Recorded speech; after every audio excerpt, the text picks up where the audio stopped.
Hello everyone, आप सभी का स्वागत है एक बार फिर से आपके चैनल कॉम्पिटिटिव टारगेट क्लासेस पे। तो आज का वीडियो बहुत खास होने वाला है। अब मैं खास क्यों बोल रही हूँ, तो जैसा कि आप सभी को पता है कि एग्ज़ाम में साइंस का पेपर मतलब कि साइंस पार्ट कितना इम्पोर्टेंट होता है।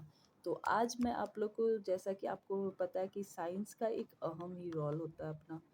तो साइंस में आपको 3 सब्जेक्ट मतलब कि physics plus chemistry plus biology, ये सारा का इम्पोर्टेंट क्वेश्चन, मेरे कहने का मतलब इस सारे का प्रीवियस ईयर क्वेश्चन आपको करवाया जाएगा। जैसा कि आपको यहाँ पे कंटेंट दिख रहा होगा और जो ऑलरेडी एग्जाम में आया हुआ वो सारा करवाऊंगी। तो आज के वीडियो में आप लोग को देखने को मिलेगा फिजिक्स, टोटल फिजिक्स जो अभी तक एग्जाम में देखने को मिला, और सारे इम्पॉर्टेंट क्वेश्चन आपको इस वीडियो के अंतर्गत देखने को मिलेगा। नेक्स्ट वीडियो केमिस्ट्री का होगा, फिर नेक्स्ट आएगा बायोलॉजी का। तो ज़रूर हमारे वीडियो को लाइक करना, शेयर करना, और यदि अभी तक नए हो इस चैनल पे तो मेरे चैनल को ज़रूर ही सब्सक्राइब करना, क्योंकि यहाँ पे बहुत सारे इंपॉर्टेंट क्वेश्चन आप तक पहुँचाए जाएंगे। तो आप सभी को, जैसा कि यहाँ पे दिख रहा होगा, भौतिक का फिजिक्स का ये सारे चैप्टर का भी करवाया जाएगा आप लोग को। फिर इसके बाद केमिस्ट्री करवाया जाएगा, जैसा कि वो हर एक टॉपिक का करवाया जाएगा जहाँ से एग्जाम में क्वेश्चन बनते हैं। वहीं फिर यहाँ पे आपको दिख रहा होगा बायोलॉजी का, तो बायोलॉजी का भी सारा करवाया जाएगा। तो आज मैं चर्चा करूँगी फिजिक्स का। जैसा कि भौतिक विज्ञान का वो पहला चैप्टर भौतिक राशियाँ और मात्रक इकाई से कैसे कैसे क्वेश्चन एग्जाम में ऑलरेडी पूछे जा चुके हैं। तो मैं बात करूँगी क्वेश्चन नंबर फर्स्ट का, जो कि प्रकाश वर्ष से है। कि प्रकाश, इसका आप लोग आंसर भी देते जाना और लास्ट में बताना कि आपके कितने आंसर सही हुए हैं। तो जैसा कि यहाँ पे पहला क्वेश्चन आप लोग को दिख रहा होगा, प्रकाश वर्ष मात्रक है। तो प्रकाश वर्ष आपको पता होना चाहिए किसका मात्रक है, तो दूरी का। कैसे दूरी का है, तो आप लोग को यहाँ पे मैं सारा डीपली में जानकारी भी देते चलूँगी।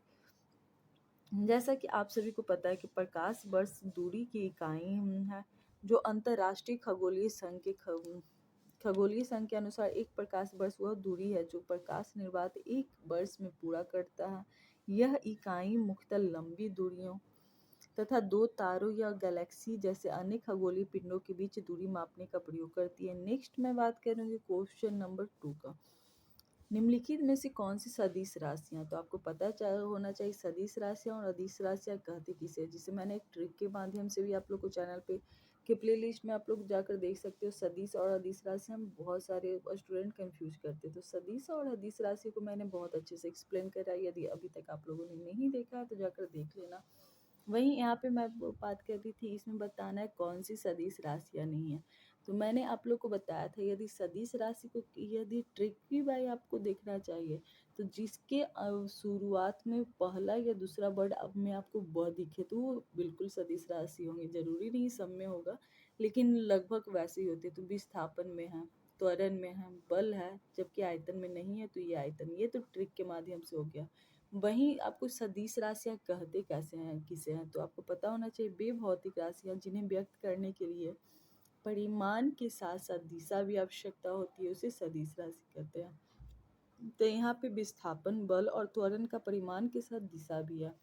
इसके साथ साथ कुछ सदिश राशियाँ और है जिसके एग्जाम्पल यहाँ पे मैं देख लेना चाहूँगी, आप लोग तक पहुँचाना चाहूँगी। वेग, संवेग, विस्थापन, त्वरण, भार, विद्युत क्षेत्र, चुंबकीय क्षेत्र, विद्युत क्षेत्र की तीव्रता, आवेग, बल, आघूर्ण और ताप प्रवणता। तो ये सारे क्या है, तो सदिश राशि, और आपको इसकी जानकारी होनी चाहिए। नेक्स्ट क्वेश्चन और इम्पोर्टेंट क्वेश्चन, रेडियो सक्रियता का मात्रक आपको पता होना चाहिए। रेडियो सक्रियता का मात्रक पूछा जाए तो इसका राइट आंसर आइंस्टीन हो जाएगा, ऑप्शन नंबर बी।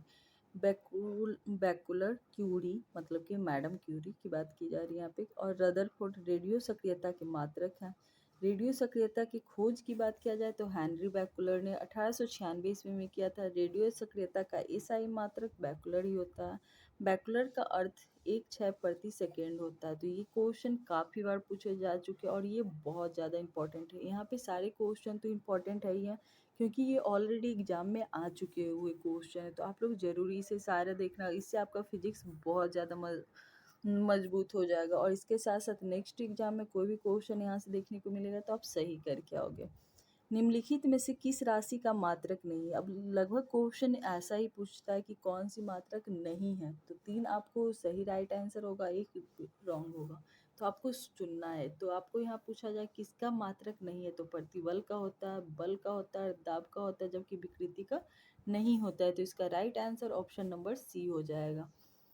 तो थोड़ा सा यहाँ पे एक्सप्लेनेशन देख लेते हैं, क्योंकि हर एक क्वेश्चन का एक्सप्लेनेशन भी यहाँ पे दिया हुआ है बहुत अच्छे से। प्रतिबल का एसआई मात्रक न्यूटन पर मीटर है, जो कि बल का एसआई मात्रक न्यूटन और दाब का एसआई मात्रक पास्कल है, जबकि विकृति का मात्रक कोई भी नहीं है।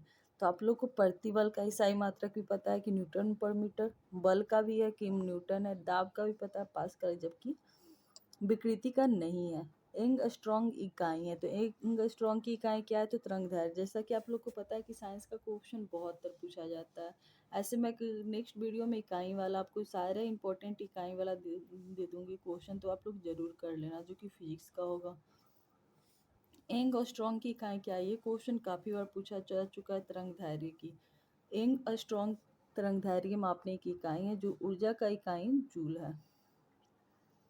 नेक्स्ट है समय की इकाई निम्नलिखित में से कौन सी नहीं है, तो आपको पता होना चाहिए पहले कि समय की इकाई क्या होता है। तो आपको पता होना चाहिए समय की इकाई वर्ष होता है, दिन होता है, घंटा होता है, जबकि प्रकाश वर्ष नहीं होता है। तो इसका right answer option number C हो जाएगा, प्रकाश वर्ष। प्रकाश वर्ष समय की इकाई नहीं होती, क्योंकि प्रकाश वर्ष दूरी का मात्रक होता है। किसका होता है, दूरी का मात्रक। और एग्जाम का सबसे इम्पोर्टेंट क्वेश्चन या लाडला क्वेश्चन बोल सकते हो, 1 माइक्रोन बराबर क्या होता है, तो 1/1000 मिलीमीटर। आपको ये क्वेश्चन बहुत बार देखने को मिल रहा होगा, 1/1000 मीटर। और आपको ये लोग यहाँ पे देख सकते हो कि सारे इंपॉर्टेंट और सेलेक्टेड क्वेश्चन हैं, जो कि बार बार रिपीटेड होते हैं। तो 1 माइक्रोन या माइक्रोमीटर बराबर 1000 मिलीमीटर होता है। वही नेक्स्ट है 1 नैनोमीटर बराबर, यदि आपसे ये भी क्वेश्चन बहुत बार कंफ्यूज किया जाता है, यदि 1 नैनोमीटर बराबर कितने मीटर पूछा जाए, तो 10⁻⁹ मीटर होगा। लेकिन कितना सेंटीमीटर पूछा जाए, तो 10⁻⁷ सेंटीमीटर होगा। तो ये क्वेश्चन आप लोग देखना, जैसा कि यहाँ पे आप लोग को दिख रहा होगा कि 10⁻⁷ सेंटीमीटर और 10⁻⁹ मीटर होता है। यहाँ पे ये गलती से लिखा गया। तो आप लोग क्वेश्चन बढ़िया से देखो और ये देखो कि क्या कहना चाह रहा है क्वेश्चन में। नेक्स्ट क्वेश्चन है पार्शिक मात्रक है।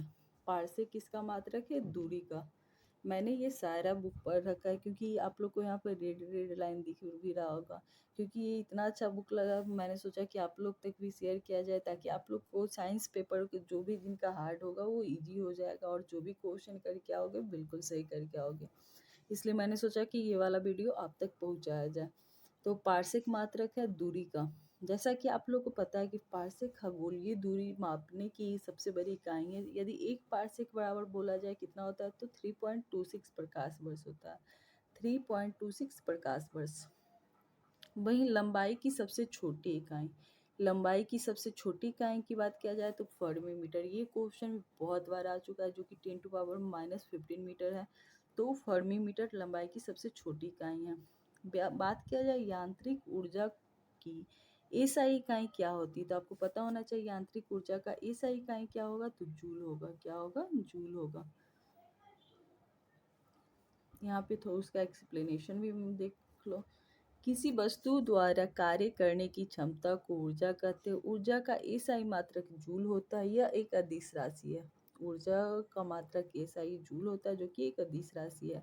इसके साथ साथ ये फिजिक्स वाला क्वेश्चन, यदि आप कितने भी बिजी शेड्यूल हो आपका, क्योंकि ये आपको भी पता है कि ये ऑडियो वाला है, तो आराम से इसे हेडफोन या ईयरफोन में लगा कर कान में कोई भी काम भी करते रहो, और सारा वीडियो का क्लिप भी सुन लिया करो, तो ये बहुत ईजी हो जाएंगे।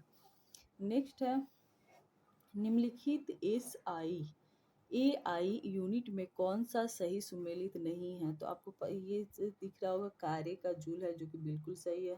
वहीं बल का न्यूटन सही है, द्रव्यमान का किलोग्राम सही है। वहीं दाब का तो पास्कल होता है, तो यह दाब का डाइन है। तो इसका right answer option number D हो जाएगा, क्योंकि आपको मैंने अभी जस्ट बताया दाब पास्कल, दाब का मात्रक पास्कल होता है, जो कि सीजीएस प्रणाली में बल का मात्रक डाइन है।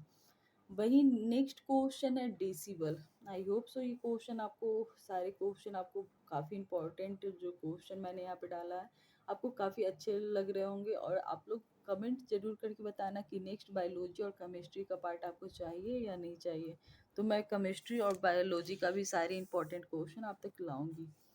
नेक्स्ट है डेसिबल इकाई का प्रयोग किसके मापन में होता है। तो डेसिबल की बात किया जाए तो आपको पता होना चाहिए ध्वनि की तीव्रता। ध्वनि की तीव्रता, इसका right answer option number C है। ध्वनि की तीव्रता डेसिबल में मापते हैं और प्रकाश वर्ष खगोलीय दूरी मापने की इकाई है। नेक्स्ट है एक कार्बन डेटिंग समतुल्य है। ये भी क्वेश्चन काफी बार पूछा जा चुका है। एक कार्बन डेटिंग समतुल्य है तो आपको पता होना चाहिए 1000 केजी, जो कि कार्बन डाइऑक्साइड कितने हैं तो 1000 केजी।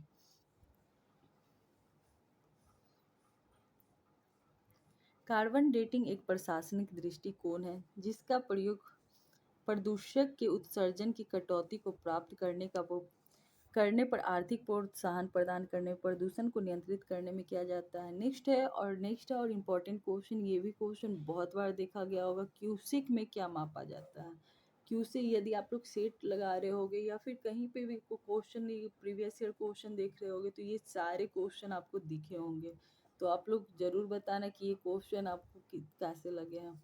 इसके साथ साथ यदि अभी तक आप लोगों ने साइंस का नोट्स नहीं लिया तो साइंस, फिजिक्स, केमिस्ट्री, बायोलॉजी के साथ साथ आप हिस्ट्री, ज्योग्राफी, पॉलिटी ये सब का भी नोट्स ले सकते हो। तो नहीं लियो तो कमेंट बॉक्स में जल्दी से कमेंट करो, और जिसको नोट्स लेना है तो बिल्कुल ले सकते हो। आप लोग नोट्स बनकर तैयार हो चुका है और बहुत सारे स्टूडेंट ने इसे परचेज भी कर रखा है। क्यूसेक में जल का बहाव मापा जाता है। क्यूसेक का अर्थ है प्रति सेकेंड 1 घन फुट पानी का बहाव होता है, जो कि 1 क्यूसेक मिट्टी की इकाई 28.3 लीटर प्रति सेकेंड पानी का बहाव होता है। वहीं 1 हॉर्स पावर, सबसे ज़्यादा क्वेश्चन ये अब तो सबको रटा गया होगा, 746। 1 हॉर्स पावर में कितने वाट होते हैं तो 746 वाट। चालक की वैद्युत प्रतिरोधकता की इकाई क्या होता है, इसके सबसे ज़्यादा पावर में कन्फ्यूजन रहता है सबको। तो आपको पता होना चाहिए जिसके लास्ट में 6 उसके पावर में 6, मतलब कि 3.6 इंटू 10⁻6 होते हैं। तो थोड़ा सा ट्रिक भी यूज कर लिया करो, याद हो जाएंगे। चालक की वैद्युत प्रतिरोधकता की इकाई पूछा जाएगा तो लास्ट एंड पावर 6, मतलब कि 3.6 इंटू 10⁻6 जूल। नेक्स्ट क्वेश्चन है, एक किस तापमान पर सेल्सियस और फ़ारेनहाइट पैमाने मेल खाते, तो -40 डिग्री। ये क्वेश्चन सब कंफ्यूज होते हैं क्योंकि -40 और 40 दोनों दिया हुआ रहता है, तो यहाँ पे लगता है कौन सा होगा, लेकिन -40 डिग्री होगा। यदि इक्वल की बात किया जाएगा तो माइनस वाला ही होगा। -40 डिग्री पर सेल्सियस और फ़ारेनहाइट दोनों तापमान समान होते हैं। तापमान का फार्मूला आपको पता होना चाहिए क्या होता है, 32x + 5 9 + 2 73.5 के। ये थोड़ा हार्ड कर दिया, इससे इजी फार्मूला भी होता है। नेक्स्ट है महासागर में डूबी हुई वस्तु की स्थिति जानने के लिए निम्न में से किस यंत्र का प्रयोग किया जाता है। तो आपको पता होना चाहिए, यदि महासागर बोला जाए तो आप डायरेक्ट जाकर सोनार पे टिक करो, बिल्कुल सही होगा। सोनार एक तकनीक है जो नौ संचालन तथा जल के अंदर या सतह पर वस्तुओं को पता लगाने के लिए प्राश्रव्य ध्वनि संचरण का उपयोग करती है। आर्द्रता और घनत्व बार बार पूछे जाते हैं। आर्द्रता किस उपकरण में मापी जाती है, तो आर्द्रता क्या बात किया जाए तो हाइग्रोमीटर। क्या? हाइग्रोमीटर। और इसका ऑप्शन भी दिया हुआ रहता है, हाइड्रो और हाइग्रो। यदि घनत्व दिया हुआ रहेगा तो हाइड्रोमीटर, और यदि आर्द्रता दिया होगा तो हाइग्रो। वायुमंडल में आर्द्रता मापने का यंत्र आर्द्रता मापी तथा हाइग्रोमीटर है। नेक्स्ट है पायरोमीटर। पायरोमीटर का प्रयोग करते हैं तो तापक्रम नापने के लिए बात किया जाए, पायरोमीटर का प्रयोग उच्च तापमान के लिए किया जाता है। वहीं वायुमंडलीय दबाव को मापने के लिए किस यंत्र का उपयोग किया जाता है, आपको पता होना चाहिए। वायुमंडलीय दबाव को मापने के लिए बैरोमीटर यंत्र का उपयोग होना चाहिए। वायुमंडलीय दाब मापने के लिए पैरोमीटर का प्रयोग किया जाता है। नेक्स्ट क्वेश्चन है, वायु की गति निम्नलिखित के द्वारा मापी जाती है। वायु की गति बोला जा रहा है तो गति की बात किया जाए तो एनीमोमीटर। भूकंप की तीव्रता सिस्मोग्राफ। भूकंप की तीव्रता सिस्मोग्राफ से मापी जाती है। वहीं द्रव क्रिस्टल प्रयुक्त होता है। द्रव क्रिस्टल की बात किया जाए तो आपको पता होना चाहिए कलाई घड़ियों में, प्रदर्शन युक्तियों में, वहीं पॉकेट कैलकुलेटर में। द्रव क्रिस्टल का प्रयोग कलाई घड़ियों में, प्रदर्शन युक्त सामानों में पॉकेट कैलकुलेटर में किया जाता है। नेक्स्ट है डॉक्टर द्वारा प्रयुक्त होने वाला स्टेथोस्कोप मतलब कि आला किस सिद्धांत पर कार्य करता है। तो आपको इसका सबको पता होगा क्या, धक धक धक धक धक धक क्या सुनाई देता है, तो ध्वनि, ध्वनि तरंगों का अध्यारोपण। तो आपको पता होना चाहिए डॉक्टर द्वारा प्रयुक्त होने वाला स्टेथोस्कोप, जिसे आला भी कहते हैं, ध्वनि तरंगों के अध्यारोपण के सिद्धांत पर कार्य करता है, जिस यंत्र के माध्यम से डॉक्टर हृदय तथा फेफड़े रोगों की पहचान करता है। नेक्स्ट है ऑक्सीनोमीटर। ये भी क्वेश्चन काफ़ी बार पूछा जा चुका है। ऑक्सीनोमीटर का प्रयोग किया जाता है वृद्धि दर नापने में, वृद्धि दर नापने में। तो आज से तो आपका फिजिक्स का जितना भी टेंशन होगा दूर हो चुका होगा, क्योंकि सारे इंपॉर्टेंट और सेलेक्टेड क्वेश्चन आप तक पहुंच चुके हैं। ऑक्सेनोमीटर का प्रयोग पौधों की वृद्धि दर मापने के लिए किया जाता है। दूध का घनत्व किसके द्वारा मापा जाता है? दूध का घनत्व कहीं पे भी दिख जाए लैक्टोमीटर मारो, बिल्कुल सही होगा, क्योंकि दूध का घनत्व मापने के लिए लैक्टोमीटर का प्रयोग किया जाता है।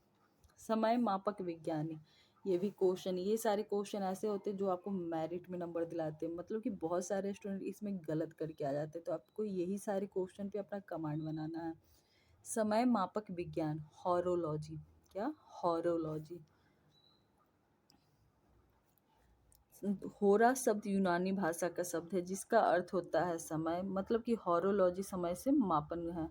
वही नेक्स्ट क्वेश्चन है रासायनिक ऊर्जा को विद्युत ऊर्जा में बदलने वाले यंत्र को क्या कहते हैं? तो रासायनिक ऊर्जा को विद्युत ऊर्जा में बदलने वाले को बैटरी कहा जाता है, क्योंकि बैटरी के द्वारा रासायनिक ऊर्जा को विद्युत ऊर्जा में बदला जाता है। नेक्स्ट को टॉपिक वाला मतलब नेक्स्ट चैप्टर वाला क्वेश्चन है यांत्रिक एवं गुरुत्व के अधीन गति। एक व्यक्ति स्थित जल में नाव में खड़ा है, यदि वह किनारे की ओर चले तो नाव किनारे से दूर बढ़ेगी। कहाँ दूर बढ़ेगी? क्योंकि न्यूटन की क्रिया और प्रतिक्रिया नियम के अनुसार एक व्यक्ति स्थिर जल में नाव में खड़ा है, यदि वह किनारे की ओर चले तो नाव किनारे से दूर जाएगी।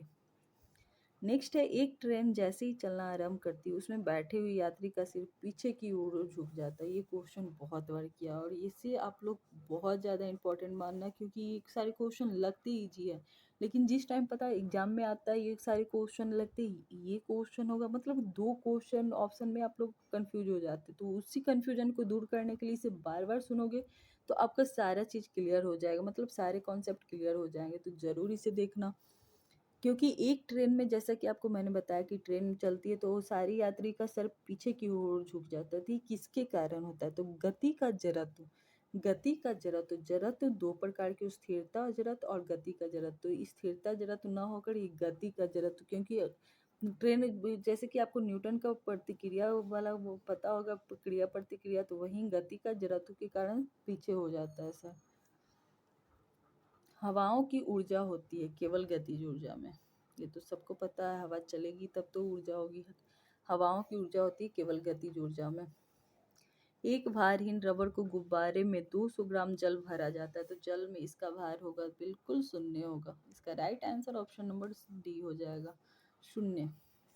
जब कोई वस्तु द्रव में या पूर्णतः आंशिक रूप से डुबवाई जाती है तो उसका भार कुछ कमी प्रतीत होती है। भार में यह आभासी कमी वस्तु द्वारा हटाए गए द्रव के भार के बराबर होता है तथा आभासी भार शून्य होता है। नेक्स्ट है किसी पिंड का भार ध्रुवों पर सर्वाधिक होता है। कहाँ पे सर्वाधिक होता है? ध्रुव पर।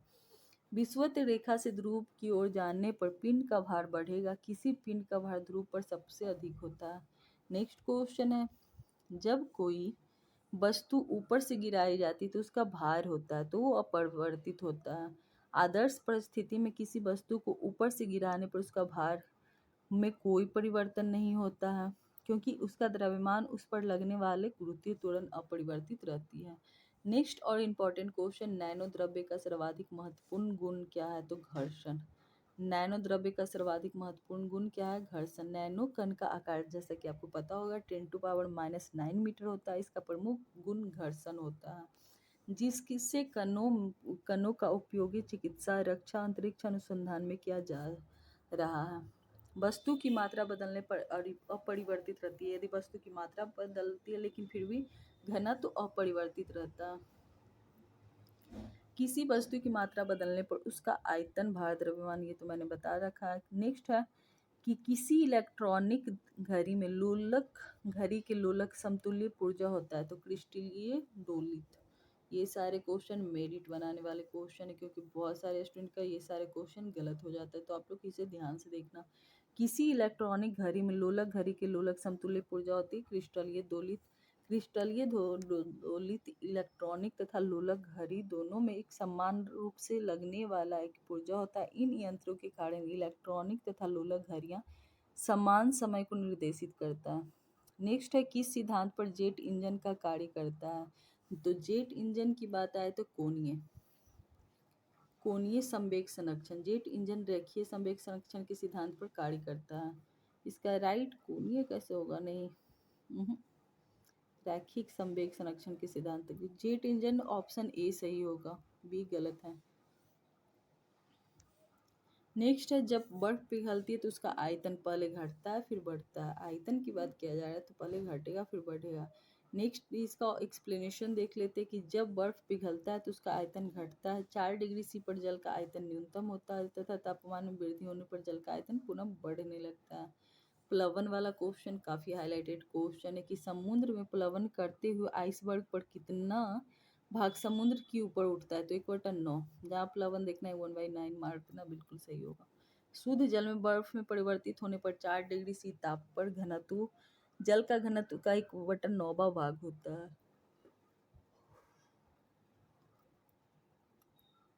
नेक्स्ट है, जल का अधिकतम घनत्व होता है। तो जल का अधिकतम घनत्व की बात किया जाए तो 277 केल्विन पर कहाँ होता है, 277 केल्विन। जैसा कि आप सभी को मैंने अभी जस्ट बताया कि जल का घनत्व 4 डिग्री सी पर आयतन न्यूनतम होता है और घनत्व अधिक होता है, परंतु 4 डिग्री से अधिक करने पर इसका घनत्व कम होने लगता है। नेक्स्ट है, पृथ्वी का प्लायन वेग 11.2 किलोमीटर पर सेकेंड। पृथ्वी के गुरुत्वाकर्षण शक्ति से बाहर जाने के लिए जिस वेग की आवश्यकता होती है उसे प्लायन वेग कहते हैं। लकड़ी लोहे व मोम के समान आकार के टुकड़ों को समान ऊंचाई से पृथ्वी पर गिराया जाता है, तो कौन सा टुकड़ा सर्वप्रथम पृथ्वी की सतह पर पहुंचेगा।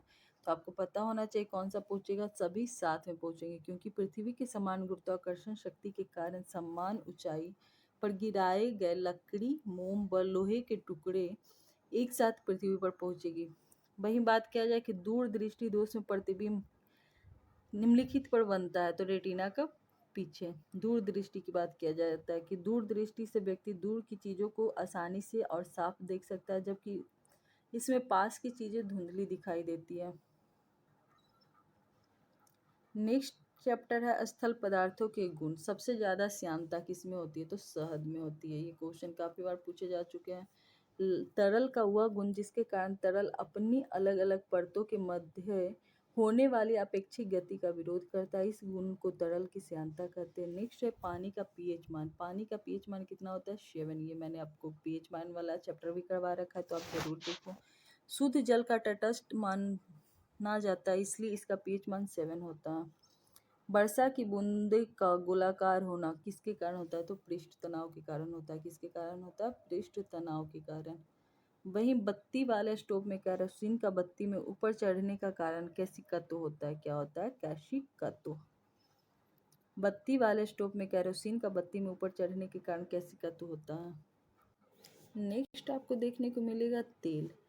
तेल के जल पर तेल जल के तल पर फैल जाता है, क्योंकि तेल का तल तनाव पानी से कम होता है। आपको पता होना चाहिए कि किसी पानी पर यदि तेल डालोगे तो तेल वो छहलाने लगता है, मतलब कि उसका कलर देखोगे चेंज हो जाने लगता है, ऊपर छहलाने लगता है, जबकि वो बैठता नहीं। क्यों, क्योंकि तेल का जो तनाव होता है वो पानी से कम होता है, इसलिए वो तैरने लगता है।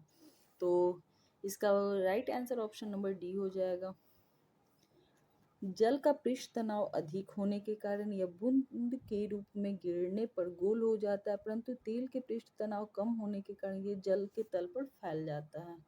नेक्स्ट है, जब कोई जहाज नदी से सागर में घुसता है, मतलब कि नदी से सागर में घुसता है, तो क्या होगा, तो वो कुछ ऊपर हो जाएगा। क्या हो जाएगा, कुछ ऊपर हो जाएगा। आपको ये पता होना चाहिए, ये क्वेश्चन काफ़ी बार पूछे जाते हैं, तो इसका right answer option number A हो जाएगा। नेक्स्ट है, इसका एक्सप्लेनेशन। नदी से सागर में प्रवेश करने पर जहाज नदी के पानी की अपेक्षा कुछ ऊपर उठ जाता है। इसका कारण यह है कि नदी के जल का घनत्व की अपेक्षा सागर के जल का घनत्व अधिक होता है। नेक्स्ट क्वेश्चन है कि अशुद्धि के कारण जल का क्वथनांक क्या होता है। तो अशुद्धि के कारण जल का क्वथनांक बढ़ जाता है। क्या होगा? बढ़ जाता है, क्योंकि अशुद्धियों के कारण द्रव का क्वथनांक बढ़ जाता है, जबकि जल में अशुद्धि मिली होने पर जल का हिमांक पूर्व की अपेक्षा कम हो जाता है। पेंडुलम घड़ी तीव्र गति से चल सकती है शीतकाल में। ये क्वेश्चन भी काफी बार पूछा जा रहता है कि पेंडुलम की घड़ी ज्यादातर तीव्र होती है तो शीतकाल में होती है, क्योंकि पेंडुलम शीत ऋतु में तीव्र गति से चलेगी, क्योंकि गर्मियों में पेंडुलम की घड़ी के लोलक की लंबाई बढ़ जाती है। नेक्स्ट है, वायुमंडल में बादल का तैरना किस कारण होता है। तो वायुमंडल में बादल का तैरना श्यानता के कारण होता है। किसके कारण होता है? श्यानता के कारण। नेक्स्ट और इम्पोर्टेंट क्वेश्चन, पहले इसका थोड़ा सा एक्सप्लेनेशन मैं दे देना चाहूँगी। वायुमंडल में बादल का तैरना श्यानता के कारण होता है, क्योंकि वायुमंडल की श्यानता बादलों की श्यानता की अपेक्षा अधिक होती है। नेक्स्ट है अनुदैर्ध्य। अनुदैर्ध्य तरंगों का उदाहरण क्या है? अनुदैर्ध्य तरंगों का उदाहरण आपको पता होना चाहिए, ध्वनि तरंग है। जैसे कि दो चीज़ पूछे जाते हैं, अनुप्रस्थ और अनुदैर्ध्य। तो अनुप्रस्थ आपको प्रकाश में होगा, अनुदैर्ध्य की बात किया जाए तो ध्वनि तरंग होगा। तो आपको ये पता होना चाहिए। अनुदैर्ध्य तरंगे होती हैं वहीं जिनके माध्यम में कणों का विस्थापन तरंग की गति की दिशा या उसके विपरीत दिशा में ही होती है। नेक्स्ट है ध्वनि। ध्वनि एवं तरंग की गति। वायु में जल रही ध्वनि तरंगे परिवहन करती है ऊर्जा को। वायु में चल रही ध्वनि तरंगे परिवहन करेगी ऊर्जा को। वायु में चल रही ध्वनि तरंगे ऊर्जा का परिवहन करती है। ध्वनि तरंगों की सबसे तीव्र प्रगमन होता है ठोस में, क्योंकि आपको ठोस, द्रव और गैस में यदि पूछा जाए कि ध्वनि का तीव्र कहाँ पे होगी तो ठोस में होगी। क्योंकि ध्वनि की चाल 6420 मीटर प्रति सेकेंड होती है ठोस में। निम्नलिखित में से कौन सा विद्युत चुंबकीय विकिरण टेलीविजन के दूरस्थ नियंत्रण के लिए प्रयोग में लाया जाता है। तो अवरक्त। निम्नलिखित में से कौन सा विद्युत चुंबकीय विकिरण टेलीविजन के दूसरे नियंत्रण के लिए प्रयोग में लाया जाता है। तो आपको पता होना चाहिए अवरक्त। वहीं टीवी रिमोट में अवरक्त किरणों का प्रयोग किया जाता है। तो आपको नेक्स्ट, जैसा कि अभी मैंने बताया आप लोग को, दो क्वेश्चन आपको ज़्यादातर देखना होगा, ये क्वेश्चन और ये क्वेश्चन। यदि दूर संचार के लिए प्रयुक्त तरंग बोला जाएगा तो माइक्रोवेव, क्योंकि ये सारे क्वेश्चन बहुत सारे को कन्फ्यूजन होते हैं। तो दूर संचार के लिए प्रयुक्त तरंग माइक्रोवेव। निम्नलिखित में से कौन सा विद्युत चुंबकीय विकिरण टेलीविजन के दूरस्थ नियंत्रण के लिए प्रयोग में लाया जाता है। तो अवरक्त। तो ये दोनों देख लेना। वहीं इसका एक्सप्लेनेशन मैं कर देना चाहूँगी। यदि टेलीविजन बोला जाएगा तो टीवी रिमोट के अवरक्त किरणों का प्रयोग किया जाता है। वहीं दूर संचार हेतु सूक्ष्म तरंगों का प्रयोग किया जाता है, जो वर्तमान में ऑप्टिकल फाइबर इन तरंगों का उपयोग किया जाता है। प्रश्न है, किस स्तर डेसिबल से अधिक ध्वनि हानिकारक ध्वनि प्रदूषक कहलाती है। मतलब कि 80 डेसिबल। इसका राइट आंसर 80 डेसिबल होगा, क्योंकि 80 डेसिबल के शोर में लगातार रहना हानिकारक होता है। तो आप लोग से यहाँ क्वेश्चन किया जा रहा है कि किस स्तर के डेसिबल से अधिक ध्वनि हानिकारक होता है। तो 80 से ज़्यादा हानिकारक होगा। नेक्स्ट है ध्वनि तरंगे नहीं चल सकती। तो आपको पता होना चाहिए ध्वनि तरंगे निर्वात में नहीं चल सकती। और इसके साथ साथ आपको नेक्स्ट क्वेश्चन है, सोनार में हम उपयोग करते हैं, सोनार में प्राश्रव्य तरंगों का उपयोग किया जाता है। किसका उपयोग किया जाता है? प्राश्रव्य तरंगों का। नेक्स्ट क्वेश्चन है, और ये सारे क्वेश्चन काफ़ी इंपॉर्टेंट होने वाले हैं आपके एग्जामों के लिए। नेक्स्ट क्वेश्चन है, स्पष्ट रूप से प्रतिध्वनि सुनने के लिए परावर्तित सतह और सुनने वाले मध्य कम से कम दूरी जो होनी चाहिए वह है तो 16.5 मीटर। आपको पता होना चाहिए जब ध्वनि तरंगे दूर स्थित किसी दृढ़ टावर या पहाड़ से टकराकर परावर्तित होती है तो इस परावर्तित ध्वनि को प्रतिध्वनि कहते हैं। प्रतिध्वनि सुनने के लिए श्रोता और परावर्तक सतह के बीच न्यूनतम 17 मीटर होना चाहिए। कितना होना चाहिए? 17 मीटर होना चाहिए।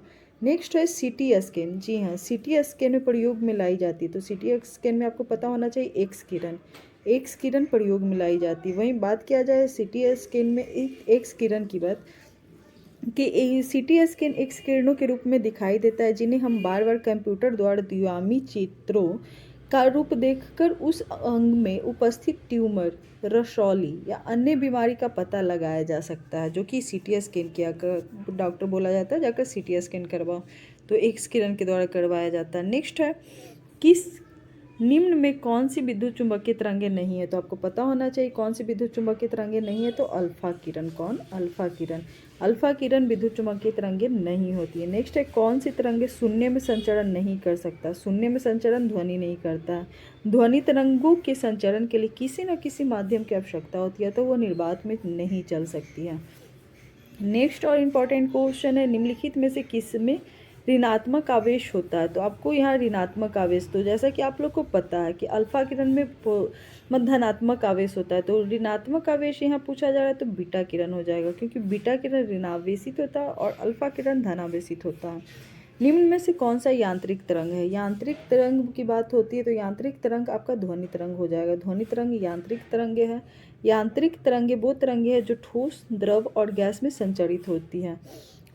उच्च आवृत्ति की तरंगें साधारणतः संचालित की जाती है, तो आपको पता होना चाहिए अंतरिक्ष तरंगों के रूप में। किसके रूप में? अंतरिक्ष तरंगों के रूप में। उच्च तरंगे अंतरिक्ष तरंगों के रूप में संचालित की जाती है। नेक्स्ट चैप्टर है जो कि फिजिक्स वाला है, उष्मा एवं उष्मा की गतिकी। तो यहाँ से भी इम्पोर्टेंट क्वेश्चन जो कि सेलेक्टेड है मैं यहाँ पे दिख लेती हूँ। निम्न में से कौन सा उष्मा का सबसे अधिक सुचालक है? तो सबसे अधिक सुचालक आपसे पूछा जा रहा है, ये चारों ऑप्शन में तो पारा होगा, क्योंकि पारा उष्मा का अधिक कुचालक होता है। वहीं आप लोग को बता दिया जाए कि लेंस की क्षमता मापी जाती है। लेंस की क्षमता डायोप्टर में मापी जाती है। क्या चीज़ में मापी जाती है? डायोप्टर में। केल्विन मापन में मनुष्य के शरीर का सामान्य तापमान कितना होना चाहिए? तो 310। मनुष्य के शरीर का सामान्य तापमान यदि केल्विन में पूछा जाए तो 310 होता है, और फ़ारेनहाइट में पूछा जाए तो 98.6 डिग्री फ़ारेनहाइट होता है। नेक्स्ट है, जब पानी में 0 डिग्री से 10 डिग्री सी तक गर्म किया जाता है तो उसका आयतन क्या होता है? तो पहले घटता है तब बढ़ता है, पहले घटता है तो बढ़ता है। आपको पता होना चाहिए जल का घनत्व मैक्सिमम 4 डिग्री सी पर होता है, और जल को 0 डिग्री से 4 डिग्री सी तक करने के लिए आयतन घटता है, क्योंकि घनत्व और आयतन एक दूसरे के अपोजिट होते हैं। नेक्स्ट क्वेश्चन और इम्पोर्टेंट क्वेश्चन है, थर्मोस्टेट संबंधित है। तो थर्मोस्टेट थर्मामीटर से आप लोग को पता चल गया होगा कि थर्मामीटर तापक्रम से, टेम्परेचर से संबंधित है। वही कमरे में लगा हुआ वातानुकूलक नियंत्रित करता है, तो आर्द्रता और तापमान को किसको नियंत्रित करता है? आर्द्रता और तापमान को। कमरे में लगा हुआ वातानुकूलक कमरे में आर्द्रता और तापमान दोनों को नियंत्रित करता है। नेक्स्ट क्वेश्चन है कि मनुष्य आर्द्रता व गर्मी से परेशान अनुभव करता है, इसका कारण क्या है? तो इसका कारण है जो कि पसीना आर्द्रता के कारण वाष्पित नहीं होता है, क्योंकि अत्यधिक आर्द्रता व गर्मी के मौसम में मनुष्य को परेशानी इसलिए होता है क्योंकि अत्यधिक गर्म के कारण शरीर से निकला हुआ पसीना आर्द्र हवा के कारण वाष्पित नहीं हो पाता है। शरीर से पसीना वाष्पित होने का क्रम में ही हमें ठंडक का अनुभव होता है। जैसा कि नेक्स्ट क्वेश्चन आपको यहाँ पे दिख रहा होगा, शीशे की छड़ जब भाप में रखी जाती है तो उसका लंबाई बढ़ जाता है, परंतु इसकी चौड़ाई क्या होती है? तो लंबाई बढ़ती है तो चौड़ाई भी बढ़ेगी ही, क्योंकि शीशे की छड़ जब भाप में रखी जाती है तब उसकी लंबाई के साथ साथ चौड़ाई भी अत्यधिक हो जाती है, मतलब दोनों में वृद्धि होता है। भाप से अधिक जलता है अपेक्षाकृत उबलते हुए से, तो भाप से अधिक जलता है क्योंकि उसमें गुप्त ऊष्मा रहता है। तो आपको पता होना चाहिए कि गर्म पानी में हाथ डालो और एक उसका भाप में हाथ डालो, तो हाथ सबसे ज़्यादा टेम्परेचर कहाँ होता है? तो उसे भाप में होता है, क्योंकि उसमें गुप्त ऊष्मा होती है। आपको पता होना चाहिए कि भाप में उबले हुए पानी की अपेक्षा उसी ताप पर 540 कैलोरी पर ग्राम ऊष्मा अधिक होती है। निम्नलिखित में से कौन सा ऊष्मा का सर्वाधिक उत्तम चालक है? तो ऊष्मा का सर्वाधिक उत्तम चालक के बारे में पूछा जाए तो आपका right answer option number B हो जाएगा, जो कि पारा है। पारा उष्मा का सर्वाधिक उत्तम चालक है। पारे की इसी गुण के कारण पारे का प्रयोग तापमापिक में किया जाता है। नेक्स्ट है उष्मागतिकी का प्रथम नियम या संरक्षण का सिद्धांत। ये बहुत बार क्वेश्चन पूछा जा चुका है कि उष्मागतिकी का प्रथम नियम और संरक्षण के किस सिद्धांत से संबंधित है? तो ऊर्जा के सिद्धांत से। किससे? ऊर्जा के सिद्धांत से। नेक्स्ट क्वेश्चन है, और ऊष्मा के बारे में यहाँ पे थोड़ी सी जानकारी एक्सप्लेनेशन में देख लेती हूँ कि उष्मागतिकी के प्रथम नियम के अनुसार किसी निकाय को दी जाने वाली उष्मा दो प्रकार के कार्यों में वृद्धि और व्यय होती है। निकायों के आंतरिक ऊर्जा में वृद्धि करने से जिससे निकाय का ताप बढ़ता है, तथा बाह्य कार्य करने पर यह नियम मुख्यतः ऊर्जा के संरक्षण को प्रदर्शित करता है। नेक्स्ट है, जब बर्फ पिघलती है तब इसका आयतन घटता है। आयतन घटता है। जब बर्फ पिघलती है तब उसका आयतन घटता है, और जब बर्फ जमता है तो उसका आयतन बढ़ जाता है। नेक्स्ट और इम्पॉर्टेंट क्वेश्चन है, एक लोहे के गेंद को गर्म किया जाता है तो सर्वाधिक प्रतिशत वृद्धि होगी। जब लोहे के गेंद को गर्म किया जाता है तो सर्वाधिक वृद्धि आयतन में होगी। ऊष्मीय प्रसार सिद्धांत के अनुसार किसी वस्तु को गर्म करने पर उसके घनत्व में कमी होती है, अर्थात गर्म करने पर ठोस वस्तु फैलती है और उसके आयतन में सबसे अधिक प्रतिशत वृद्धि होती है।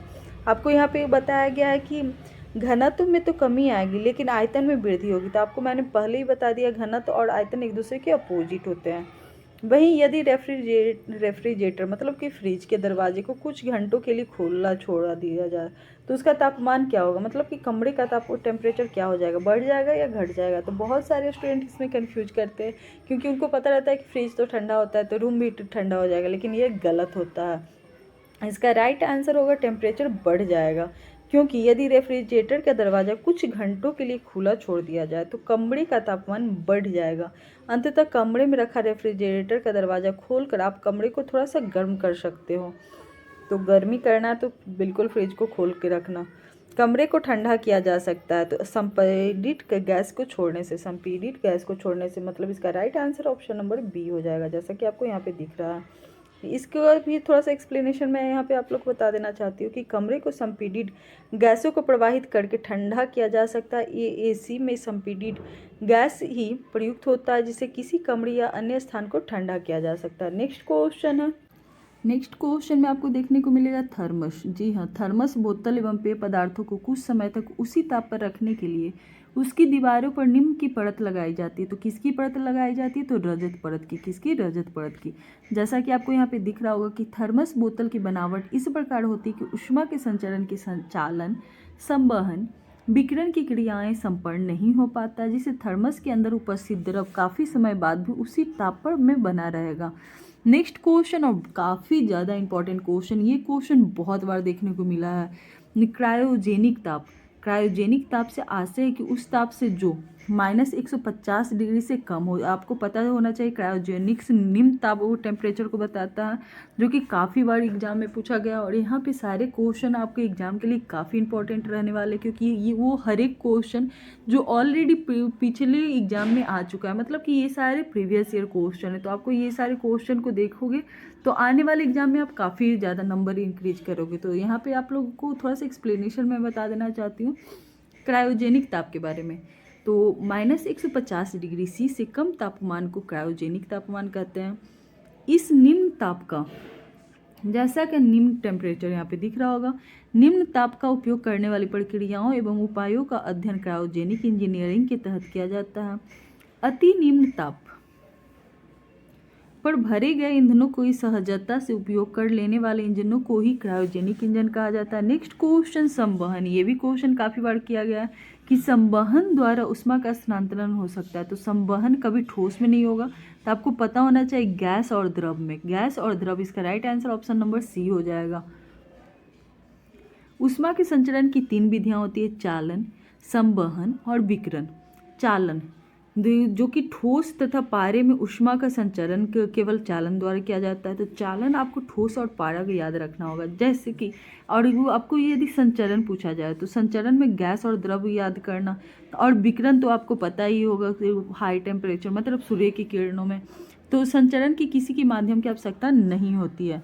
वहीं यदि हवा का तापमान बढ़ता है तो उसकी जलवाष्प ग्रहण करने की क्षमता भी बढ़ेगी। यदि हवा का टेम्परेचर बढ़ेगा तो आपको पता होना चाहिए उसकी जलवाष्प ग्रहण करने की क्षमता भी बढ़ेगी। तो ये सारे क्वेश्चन काफ़ी सेलेक्टेड क्वेश्चन है और काफ़ी इंपॉर्टेंट रहने वाले हैं आपके एग्जाम के लिए। तो ज़रूरी सारे क्वेश्चन को करके आप एग्जाम देने जाना। नेक्स्ट चैप्टर आप लोगों को यहाँ पे दिख रहा होगा प्रकाश के बारे में। तो प्रकाश से वो कौन कौन क्वेश्चन जो कि आपके एग्जाम में पूछे जाने वाले क्वेश्चन है, तो ज़रूर उसे देखो।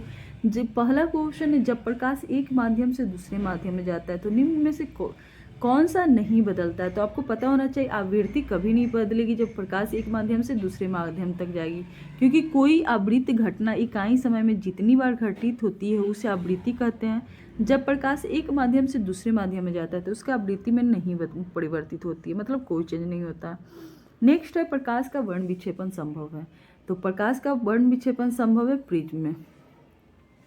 जब श्वेत प्रकाश को प्रिज्म में से गुजारा जाता है तो वो 7 रंगों में विभक्त हो जाता है। इस घटना को ही वर्ण विक्षेपण कहा जाता है। नेक्स्ट है निकट दृष्टि दोष का इलाज किया जा सकता है। निकट दृष्टि, जब निकट पूछा जाएगा तो आप आंख बंद करके अवतल लेंस को मार दो, बिल्कुल सही होगा। तो और उत्तल पूछा जाएगा तो क्या लिखोगे, तो आप लोग जल्दी से बताओगे, कमेंट बॉक्स में कमेंट करो कि उत्तल लेंस के लिए कौन सी दृष्टि दोष के होता है जिसका इलाज किया जाता है। तो यहाँ पे निकट दृष्टि की बात किया जा रहा है जो कि अवतल लेंस द्वारा होगा। जब किसी व्यक्ति को निकट की वस्तु स्पष्ट या साफ दिखाई देती है पर दूर की वस्तु उसे साफ नहीं दिखाई देती तो ऐसे दोष वाले व्यक्ति को निकट दृष्टि दोष होता है। इस दोष के निवारण के लिए अवतल लेंस का प्रयोग किया जाता है। नेक्स्ट और काफ़ी ज़्यादा इम्पॉर्टेंट क्वेश्चन जो कि काफ़ी बार पूछा जा रहा है, पेट्रोल की बूंदें जब वाहन से सड़क पर वर्षा के जल के ऊपर गिरती है तो विभिन्न रंग दिखाई देता है, इनका कारण क्या है। जैसे कि पेट्रोल होता है वो आपको पता होना चाहिए कि वर्षा की बूंदे पर गिरती है तो वो चमकीला कैसे दिखाई देती है, मतलब विभिन्न रंग का कैसे दिखाई देती है, उसका कारण क्या होता है। तो आपका यहाँ पे प्रकाश का व्यतिकरण, इसका right answer option number A हो जाएगा। यहाँ पे थोड़ा सा एक्सप्लेनेशन यहाँ पे देख लो आप लोग कि प्रकाश के व्यतिकरण जब समान आवृत्ति को दो प्रकाश तरंग के किसी माध्यम से एक ही दिशा में गमन करती तो उसके अध्यारोपण के फलस्वरूप प्रकाश को व्यतिकरण होता है। नेक्स्ट है सफ़ेद प्रकाश में उपस्थित निम्नलिखित रंगों में से कौन सा रंग शीशे के प्रिज्म द्वारा सबसे कम विचलित होती है। तो सबसे कम विचलित की बात किया जाता है तो इसका right answer option number B हो जाएगा, लाल रंग। तो विचलन का यदि पूछा जाएगा तो हमेशा लाल रंग होगा क्योंकि रंग का प्रकीर्णन या विचलन विचलन उसकी तरंगदैर्घ्य पर निर्भर करती है। जिस रंग का प्रकाश की तरंगदैर्घ्य सबसे कम होती है उस रंग का प्रकाश का प्रकीर्णन सबसे अधिक होता है। जिस रंग का प्रकाश का तरंगदैर्घ्य सबसे अधिक होता है उसका प्रकीर्णन कम होता है। मतलब यहाँ पे आप लोग को तरंगदैर्घ्य और परिकीर्णन में भी लग रहा होगा कि दोनों एक दूसरे के अपोजिट होते। तो आप बिल्कुल सही सोच रहे हो। जैसा कि आप लोग को यहाँ पे बताया गया कि जिस रंग के प्रकाश का तरंगदैर्घ्य सबसे अधिक होगा उस रंग के प्रकाश के परिकीर्णन सबसे कम होगा। नेक्स्ट क्वेश्चन है सौर भट्ठी। सौर भट्ठी में प्रयोग होता है, क्या होता है, तो अवतल दर्पण, जो कि काफ़ी इंपॉर्टेंट है। सौर भट्ठी में सूर्य के प्रकाश को केंद्रित करने के लिए अवतल दर्पण का प्रयोग किया जाता है। नेक्स्ट क्वेश्चन है कि निम्नलिखित में से कौन एल्बिडो से संबंधित है। एल्बिडो मतलब वापसी की शक्ति। किसी भी वस्तु की सतह पर पहुंचने के विकिरण के जितने भाग को वापस परावर्तन हो जाता है उसे एल्बिडो या परावर्तित कहते हैं। सूर्य के प्रकाश पृथ्वी पर पहुंचता है तो आपको पता होना चाहिए 8 मिनट के अंदर सूर्य का प्रकाश पृथ्वी पर पहुंचता है। वहीं सूर्य पृथ्वी से लगभग 15 करोड़ किलोमीटर की दूरी पर स्थित है। सूर्य के प्रकाश 3 लाख किलोमीटर प्रति सेकेंड की गति से पृथ्वी पर आता है। इस प्रकार से उसे पृथ्वी पर पहुंचने में कुल 8 मिनट 16.6 सेकेंड का समय लगता है। निम्नलिखित में से किसका वेग अधिकतम होता है। तो आपको पता होना चाहिए यहाँ पे जो दिया हुआ है उसमें सबसे अधिक वेग किसका है, तो प्रकाश का, क्योंकि उपरोक्त किरण प्रकाश का वेग अधिकतम होता है। यदि उसकी चाल पूछा जाए तो 3 × 10⁸ मीटर पर सेकेंड होता है। नेक्स्ट क्वेश्चन है निम्न में से किस रंग की सबसे लंबी तरंगदैर्घ्य होती है। तो लंबी तरंगदैर्घ्य की बात किया जाए तो लाल का होगा। जैसा कि अभी मैंने बताया तरंगदैर्घ्य और प्रकीर्णन एक दूसरे के अपोजिट होता है। तो यदि पूछा जाए कि सबसे लंबी तरंगदैर्घ्य तो लाल आप लोग टिक करना। बैंगनी रंग का तरंगदैर्घ्य सबसे कम होता है और लाल रंग का तरंगदैर्घ्य सबसे अधिक होता है। यदि आवृत्ति की बात किया जाए तो लाल रंग का आवृत्ति सबसे कम होता है। सबसे कम तरंगदैर्घ्य वाला प्रकाश अभी जस्ट मैंने बताया कि बैगनी। सब बहुत सारे स्टूडेंट बैगनी और लाल में कंफ्यूज होते हैं, लेकिन 2-3 ही है जो जिसका लाल का अधिक होता है, बाकी का बैगनी का ही अधिक होता है। वही नेक्स्ट क्वेश्चन है चयनात्मक बिखराव किसके कारण होता है। तो आपको पता होना चाहिए गैसों के कारण। चयनात्मक बिखराव किसके कारण होता है, गैसों के कारण। वर्णात्मक परिकीर्णन तब होता है जब वो कुछ कण प्रकाश की एक विशेष तरंगदैर्घ्य के बिखरने में अधिक प्रभाव होती है। इंद्रधनुष के दोनों सीमांत वर्णपट होते हैं। आपको पता होना चाहिए इंद्रधनुष वाला क्वेश्चन काफ़ी इंपॉर्टेंट है। जहाँ पे भी इंद्रधनुष वाला देखो वो आप लोग बिल्कुल सही करके आना, क्योंकि इसमें ट्रिकी वे में भी आपको यहाँ पर बिग ईयर दिख रहा होगा जिससे आप लोग को आराम से याद हो जाएगा। वहीं इंद्रधनुष के दोनों सीमांत वर्णपट होते हैं तो बैगनी और लाल होते हैं। सूर्य के प्रकाश में रंगों की संख्या कितनी होती है, तो 7 होती है। मृगमरीचिका ये क्वेश्चन काफ़ी बार आ चुका है। मृग मरीचिका का कारण क्या है? तो ये आप लोग इम्पॉर्टेंट लाइन में डाल लेना, क्योंकि ये आपको आने वाले एग्जाम में भी देखने को मिल सकता है। मृग मरीचिका मतलब कि प्रकाश का पूर्ण आंतरिक परिवर्तन। नेक्स्ट क्वेश्चन है, जब प्रकाश एक माध्यम से दूसरे माध्यम में जाता है तो कौन एक अपरिवर्तित रहता है? तो आपको पता होना चाहिए आवृत्ति। आवृत्ति अपवर्तित रहती है। जब प्रकाश एक माध्यम से दूसरे माध्यम में संचरण करता है तब उसकी तीव्रता बैक तरंग दैर्घ्य तो परिवर्तित हो जाती है, परंतु प्रकाश की आवृत्ति अपरिवर्तित रहती है। प्रकाश एक अनुप्रस्थ तरंग होती है। जब प्रकाश अनुप्रस्थ तरंग है तो ध्वनि बताओ क्या है? कमेंट बॉक्स में जल्दी से जाकर लिखो, क्योंकि ध्वनि वाले टॉपिक में मैंने पढ़ा रखा है आप लोग को। नेक्स्ट क्वेश्चन है, प्रकाश ऊर्जा का ऑप्टिकल फाइबर, जी हाँ, ऑप्टिकल फाइबर में संचरण निम्नलिखित घटना के अनुप्रयोग द्वारा किया जाता है। तो पूर्ण आंतरिक प्रवर्तन। पूर्ण आंतरिक प्रवर्तन। प्रकाश ऊर्जा का ऑप्टिकल फाइबर में संचरण पूर्ण आंतरिक प्रवर्तन द्वारा किया जाता है। नेक्स्ट क्वेश्चन है, किसी अपारदर्शी वस्तु का रंग उस रंग के कारण होता है जिसे वह परावर्तित कर देता है। किसी भी अपारदर्शी वस्तु का रंग उस रंग के कारण होता है जिसे वो परावर्तित कर देता है। वहीं आप लोग को नेक्स्ट क्वेश्चन है, प्रकाश का वोल्टीय सेल होता है। प्रकाश का वोल्टीय सेल मतलब कि सौर सेल होता है। क्या होता है? सौर सेल। तो प्रकाश वोल्टीय सेल प्रकाश वैद्युत प्रभाव के सिद्धांत पर कार्य करने पर वोल्टीय सेल है।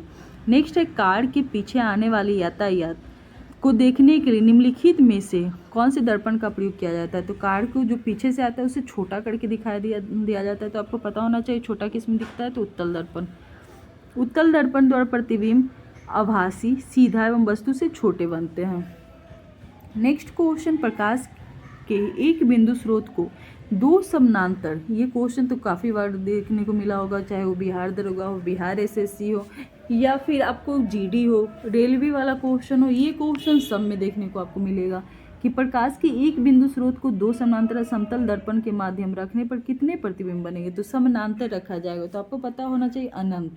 इसका right answer option number D हो जाएगा, क्योंकि दो समतल दर्पणों के मध्य यदि प्रकाश का एक बिंदु स्रोत को रख दिया जाए तो बनने वाले प्रतिबिंबों की संख्या अनंत होगी, क्योंकि प्रत्येक प्रतिबिंब परावर्तित होकर एक नया प्रतिबिंब का बनाता है।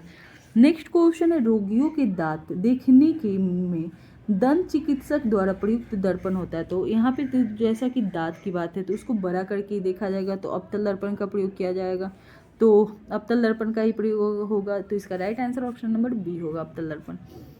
प्रकाश का रंग निर्धारित होता है किस पे? प्रकाश का रंग का बात किया जाए तो तरंगदैर्घ्य पर, और ये भी काफ़ी इंपॉर्टेंट है। किसी रंग का परिकीर्णन उसकी तरंगदैर्घ्य पर निर्भर करता है। जिस रंग में प्रकाश का तरंगदैर्घ्य सबसे कम होगा उसका परिकीर्णन सबसे अधिक होगा। नेक्स्ट क्वेश्चन है, दूरदृष्टि दोष निवारण के लिए काम में लेते हैं। दूरदृष्टि दोष के निवारण के लिए काम में लेते हैं तो उत्तल लेंस।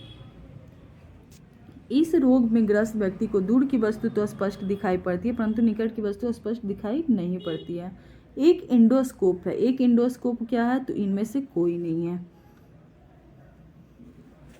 इसका राइट आंसर, इंडोस्कोप एक चिकित्सीय उपकरण होती है जो कि इंडोस्कोप में फाइबर ऑप्टिक्स का प्रयोग होता है तथा वो प्रकाश के पूर्ण आंतरिक परावर्तन के सिद्धांत पर कार्य करता है। मनुष्य की आंख में प्रकाश तरंग किस स्थान पर उद्वेगों में परिवर्तित होता है? तो इसका राइट आंसर हो जाएगा ऑप्शन नंबर सी, रेटिना।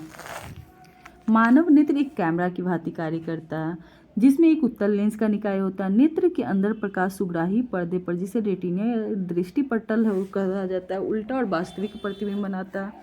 मानव आँख सर्वाधिक सुग्राही है। मानव आँख की बात कहा जाए तो हरे प्रकाश को वो ज़्यादातर अच्छा महसूस करता है। नॉर्मल वो अब बोला जाए तो किसको कहा जाएगा, या सर्वाधिक सुग्राही बोला जाए तो हरे रंग पे।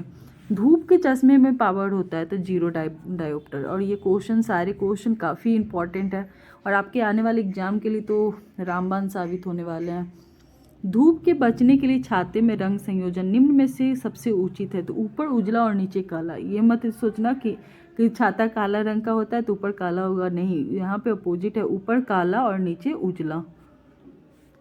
श्वेत रंग प्रकाश का पूर्ण परावर्तक होता है जिससे बहुत कम मात्रा में उसमें अवशोषित हो जाता है। प्रसारी ब्रह्मांड की संकल्पना आधारित है डॉपलर प्रभाव पे, और ये काफ़ी बार क्वेश्चन देखने को मिला है। प्रसारी ब्रह्मांड की संकल्पना आधारित होता है डॉपलर प्रभाव पर।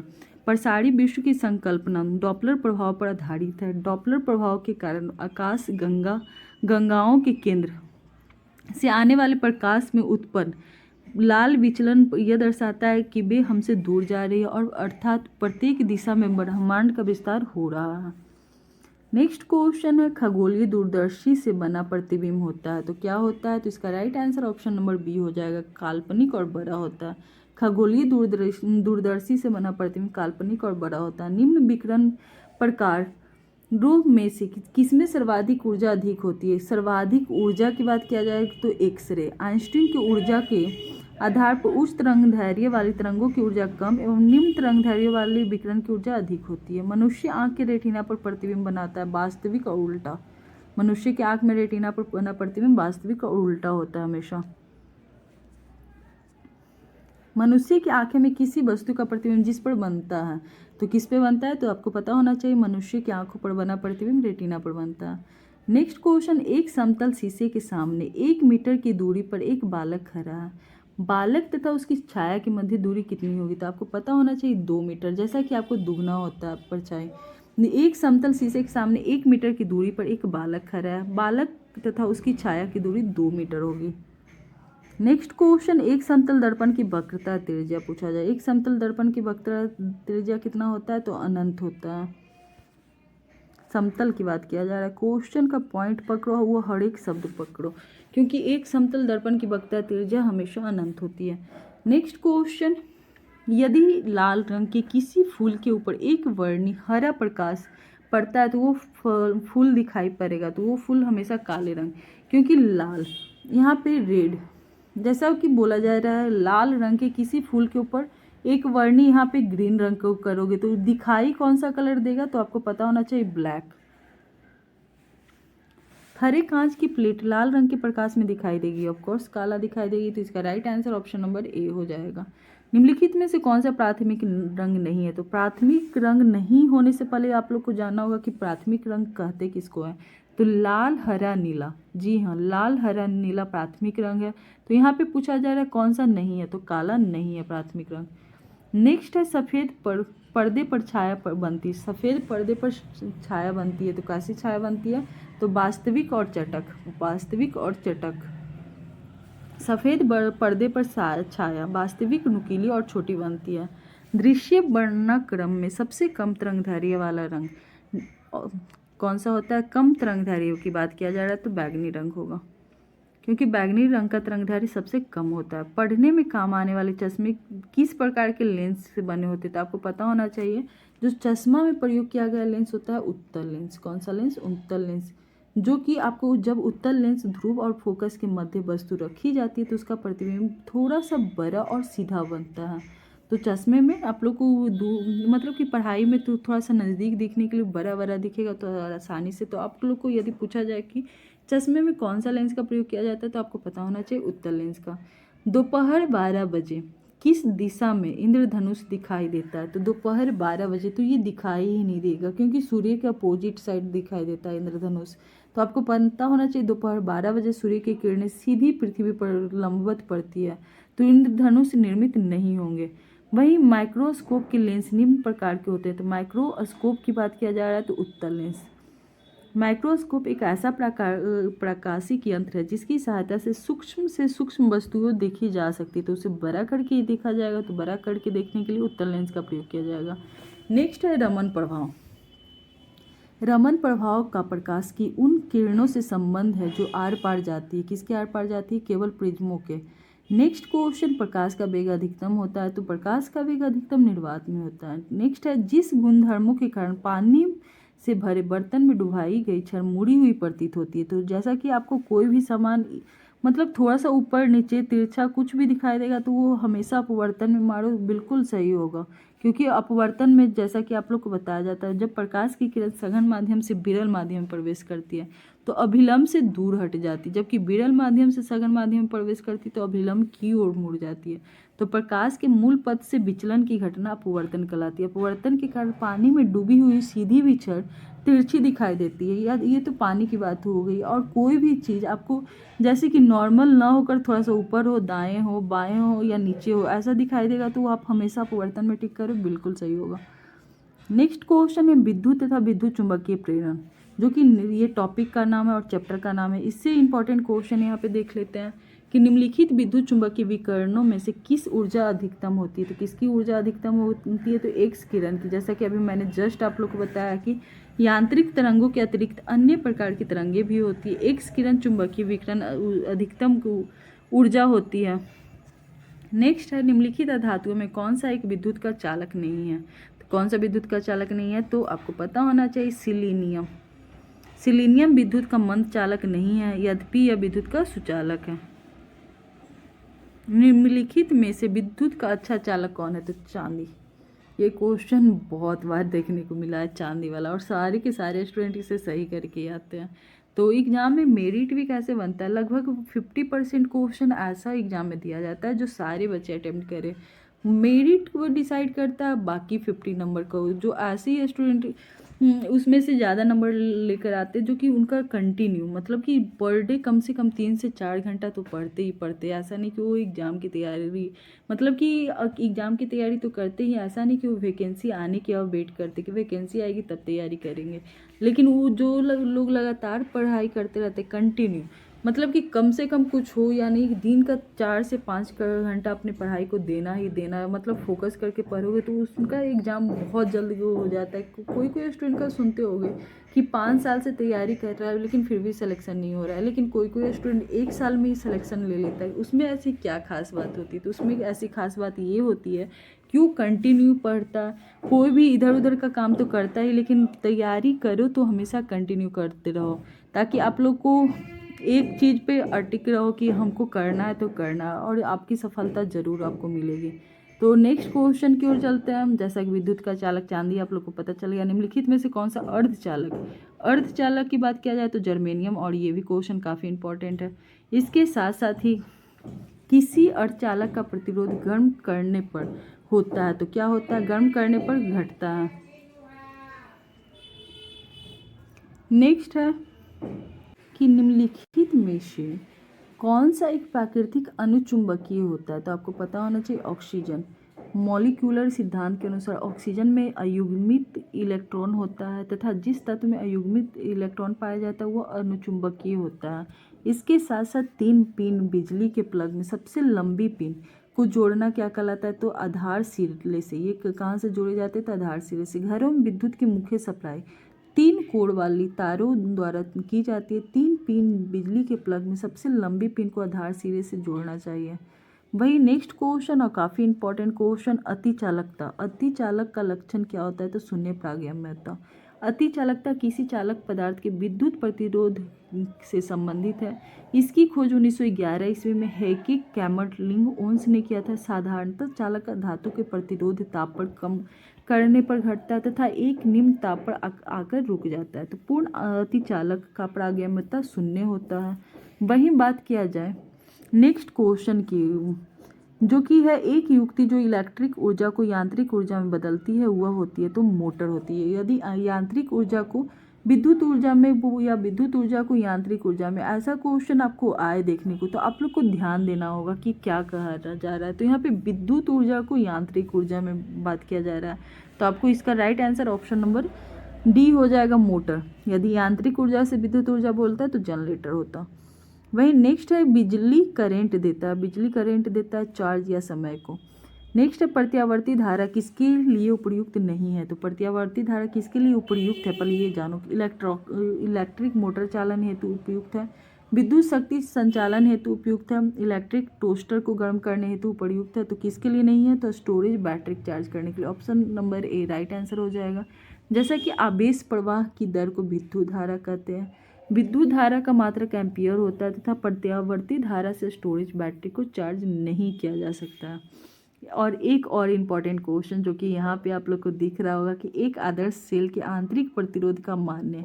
तो आदर्श सेल के जहाँ पे भी आ जाए उसका मान्य क्या होगा? आंतरिक प्रतिरोध का मान्य यहाँ पूछा जा रहा है तो शून्य होगा। नेक्स्ट है विद्युत चुंबकीय प्रेरण पर आधारित होता है। तो क्या आधारित होता है? तो डायनेमो। और ये बहुत बार क्वेश्चन पूछे जा चुके हैं। डायनेमो यांत्रिक ऊर्जा को विद्युत ऊर्जा में परिवर्तित करता है। भाई नेक्स्ट क्वेश्चन है कि कौन सी धातु चुंबक द्वारा आकर्षित नहीं होती। तो चुंबक द्वारा आकर्षित नहीं होने की बात किया जाएगा तो एल्युमिनियम। और इसे इंपॉर्टेंट में डाल लेना, क्योंकि चुंबक द्वारा आकर्षित लोहा भी होते, कोबाल्ट भी होते, निकेल होता है, लेकिन एल्युमिनियम नहीं होता है। तो ये काफ़ी इंपॉर्टेंट क्वेश्चन आप। नेक्स्ट और इम्पॉर्टेंट क्वेश्चन है कॉइल। कॉइल में टर्न्स संख्या बढ़ने से चुंबकीय क्षेत्र की शक्ति होती है, तो क्या होती है, तो ये बढ़ती है। जो कॉइल होता है उसमें कृत्रिम विधियों द्वारा बनाए गए चुंबक को कृत्रिम चुंबक कहते हैं, ये तो सबको पता होगा, लेकिन किसी कुंडली टर्न्स की संख्या बढ़ाने से चुंबकीय क्षेत्र की शक्ति हमेशा बढ़ती है। नेक्स्ट क्वेश्चन है चुंबकीय सुई किस ओर संकेत करती है, तो आपको पता होना चाहिए उत्तर दक्षिण, तो यहाँ पे उत्तर है, तो इसका राइट आंसर उत्तर होगा। तो चुंबकीय सुई का एक छोटा चुंबक होता है, इसका जो सिरा उत्तर की ओर संकेत करता है और उसे उत्तरी ध्रुव कहते हैं, और दक्षिण की ओर जो सिरा संकेत करता है उसे दक्षिणी ध्रुव कहते हैं। वहीं नेक्स्ट टॉपिक है नाभिकीय, मतलब कि नाभिकीय भौतिक का ये चैप्टर है। इससे कौन कौन सा क्वेश्चन आपके लिए इंपॉर्टेंट होने वाला है, तो नाभिकीय रिएक्टर के निर्माण में निम्नलिखित तत्वों में से कौन सा एक अनिवार्य है, तो आपको पता होना चाहिए कौन सा एक अनिवार्य है, तो जर्मेनियम। नाभिकीय रिएक्टर एक ऐसी कृत्रिम संयंत्र को कहा जाता है जिसमें न्यूट्रॉन को नियंत्रित श्रृंखला अभिक्रिया के द्वारा उपयोगी विद्युत ऊर्जा प्राप्त की जाती है। नेक्स्ट क्वेश्चन है नाभिकीय रिएक्टर में निम्नलिखित में से किसे मंदक के रूप में प्रयोग किया जाता है, जी हाँ, मंदक के रूप में प्रयोग किया जाता है ग्रेफाइट को। नाभिकीय रिएक्टर में मंदक के रूप में ग्रेफाइट और भारी जल का प्रयोग किया जाता है। नेक्स्ट क्वेश्चन और इम्पॉर्टेंट क्वेश्चन, नाभिकीय रिएक्टर में बी मंदक और प्रशीतक दोनों तरफ प्रयुक्त होने वाला पदार्थ क्या है, तो दोनों तरफ वो प्रयुक्त होने वाला भारी जल है। भारी जल हाइड्रोजन समस्थानिक ड्यूटेरियम का ऑक्साइड है। नेक्स्ट क्वेश्चन, सूर्य की ऊर्जा उत्पन्न होती है, सूर्य की ऊर्जा नाभिकीय संलयन के द्वारा उत्पन्न होती है। नेक्स्ट क्वेश्चन है कि एटम बम, एटम बम का सिद्धांत, ये क्वेश्चन काफ़ी बार आपको देखने को मिला होगा कि एटम बम के सिद्धांत का आधार होता है, तो नाभिकीय विखंडन होता है। क्या होता है, नाभिकीय विखंडन। अभी संलयन मैंने क्या बताया, सूर्य की ऊर्जा का उत्पन्न होता है। वहीं हाइड्रोजन बम, हाइड्रोजन बम किस सिद्धांत पर आधारित होता है, ये भी क्वेश्चन काफ़ी ज़्यादा इंपॉर्टेंट होने वाले हैं आपके आने वाले एग्जामों के लिए। अनियंत्रित संलयन अभिक्रिया, जैसा कि आप लोग को अनियंत्रित यहाँ पे भी दिख रहा है, लेकिन हाइड्रोजन बम अनियंत्रित संलयन होगा, न कि अनियंत्रित विखंडन होगा। जैसा कि आपको मैं यहाँ पे बताना चाहूँगी, जब दो या दो से अधिक हल्के नाभिक संयुक्त होकर एक भारी नाभिक बनाते हैं तो अत्यधिक ऊर्जा विमुक्त करते हैं, तो इस अभिक्रिया को नाभिकीय संलयन कहा जाता है। नेक्स्ट क्वेश्चन है कल्पक्कम, सुर्खियों में रहा है अपने परमाणु शक्ति परियोजना के कारण, अपने परमाणु शक्ति परियोजना के कारण। इसके साथ साथ ही मैं बताना चाहूँगी जो कल्पक्कम होता है, परमाणु ऊर्जा का विकास के लिए रिएक्टर की स्थापना की गई है। नेक्स्ट क्वेश्चन है कल्पक्कम के फास्ट ब्रीडर टेस्ट रिएक्टर में प्रयुक्त ईंधन है, तो क्या है, तो plutonium. Kalpakkam fast breeder plutonium का एक प्रयोग ईंधन के रूप में प्रयोग किया जाता है। वहीं नेक्स्ट क्वेश्चन इंपॉर्टेंट क्वेश्चन, ऐसे परमाणुओं को जिनमें प्रोटॉनों की संख्या समान परंतु न्यूट्रॉनों की संख्या भिन्न भिन्न होती है, तो क्या कहलाती है, समस्थानिक। प्रोटॉनों की संख्या समान और न्यूट्रॉनों की संख्या भिन्न होता है, तो समस्थानिक। वहीं निम्नलिखित में से कौन, यूरेनियम, यूरेनियम समस्थानिक परमाणु ऊर्जा संयंत्र को बिजली उत्पादन में इस्तेमाल किया जाता है, तो यूरेनियम की बात हो रही है, तो U235 मतलब यूरेनियम 235 प्राकृतिक यूरेनियम का समस्थानिक नंबर है। वहीं निम्नलिखित में से कौन सा एक अणु का भाग नहीं है, तो कौन सा अणु का यहाँ पे पूछा जाता है, तो अणु का भाग कौन सा नहीं है, तो आपको पता होना चाहिए कौन नहीं है। तो इससे पहले मैं बता देती हूँ कौन कौन, इलेक्ट्रॉन, प्रोटॉन, न्यूट्रॉन परमाणु का मौलिक कण होता है, जबकि प्रोटॉन नहीं होता है। वहीं आप लोग को यहाँ पे मैं बता देना चाहूँगी नेक्स्ट क्वेश्चन, कि नेक्स्ट क्वेश्चन आप लोग का क्या बोल रहा है, और ये सारे क्वेश्चन आपके आने वाले एग्जाम के लिए काफ़ी इंपॉर्टेंट होता है, क्योंकि यदि आप लोग बार बार पढ़ने से अच्छा इसे सुन भी सकते हो, सुनोगे तो सारे फिजिक्स का क्वेश्चन आसानी से आपका कवर हो जाएगा। नेक्स्ट है हीलियम के नाभिक में होता है, हीलियम के नाभिक में क्या होता है, तो आपको पता होना चाहिए कि दो प्रोटॉन और 2 न्यूट्रॉन होते हैं। हीलियम के नाभिक में 2 प्रोटॉन और 2 न्यूट्रॉन होता है। नेक्स्ट क्वेश्चन, परमाणु ऊर्जा विभाग निम्नलिखित में से किसके प्रशासन के अधीन है, तो आपको पता होना चाहिए प्रधानमंत्री कार्यालय के। नेक्स्ट क्वेश्चन, निम्नलिखित में से किसका नाभिकीय ईंधन के रूप में प्रयोग नहीं किया जा सकता, प्रयोग नहीं किया जा सकता, तो कैल्शियम का नहीं किया जा सकता। यूरेनियम, थोरियम व प्लूटोनियम का प्रयोग नाभिकीय ईंधन के रूप में होता है, जबकि कैल्शियम का नहीं होता है, क्योंकि वो मुक्त अवस्था में होता है, मुक्त अवस्था में नहीं होता है, सॉरी। नेक्स्ट है भारत का निम्नलिखित में से कौन सा परमाणु संयंत्र चौथे भूकंपीय पेटी में अवस्थित होती है, तो नरोरा। भारत का नरोरा परमाणु संयंत्र चौथे भूकंपीय पेटी में अवस्थित होता है। नेक्स्ट क्वेश्चन, तमिलनाडु के कुंडलकुलम के रूसो परमाणु भट्टियों में कितनी इकाइयाँ लगाने हेतु राजी हुआ है? तो ये आपका करेंट से जुड़ा हुआ क्वेश्चन जो कि फिजिक्स में था, तो 4। नेक्स्ट है, भारत का प्रथम परमाणु संयंत्र निम्न में से कौन है? तो आपको पता होना चाहिए और ये काफ़ी इंपॉर्टेंट क्वेश्चन है, तारापुर। भारत का प्रथम परमाणविक विद्युत संयंत्र तारापुर में 1969 ईस्वी में स्थापित किया गया। 1969 ईस्वी में। भारत के प्रथम रिएक्टर का नाम क्या है? तो अप्सरा। क्या है? अप्सरा। नेक्स्ट क्वेश्चन, एशिया के पहले, इसका एक्सप्लेन मैं कर रही हूँ कि एशिया के पहले परमाणु रिएक्टर अप्सरा का परिचालन अगस्त 1956 में ट्राम्बे के बार्क परिसर में हुआ था। नेक्स्ट क्वेश्चन है, परमाणु रिएक्टर क्या है? तो परमाणु रिएक्टर आणविक भट्ठी है। भारत में परमाणु ऊर्जा कार्यक्रम के जनक कौन है? तो परमाणु ऊर्जा कार्यक्रम के जनक की बात किया जाएगा तो एच जे भाभा, मतलब कि होमी जहांगीर भाभा को भारतीय परमाणु ऊर्जा कार्यक्रम का जनक माना जाता है। निम्नलिखित तत्वों से परमाणु ईंधन की श्रेणी में नहीं आता है, तो कौन नहीं आता है? तो कैडमियम, जैसा कि अभी जस्ट मैंने बताया था, यूरेनियम, थोरियम और प्लूटोनियम आता है। अब यहाँ से आपका मिसलेनियस क्वेश्चन, विविध क्वेश्चन स्टार्ट होता है। तो पहला आदमी जिसने चांद पर अपना पैर रखा, तो नील आर्मस्ट्रॉन्ग।